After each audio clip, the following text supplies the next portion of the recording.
Open LM Studio and switch to Developer Mode using the toggle in the bottom menu. Click on the search icon to find and download your preferred chat completion model, such as Qwen or DeepSeek.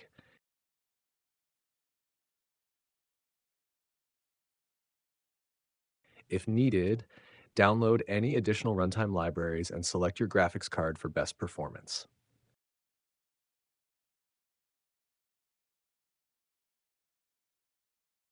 Click on the terminal icon and choose your downloaded model from the drop-down menu at the top.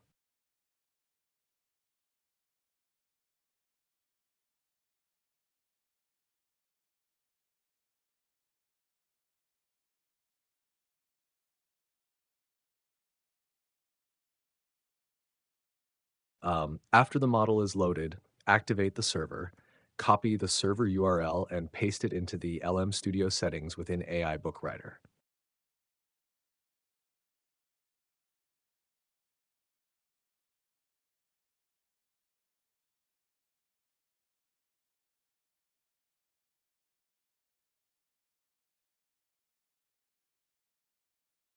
You're now ready to generate your next book using LM Studio and AI Book Writer.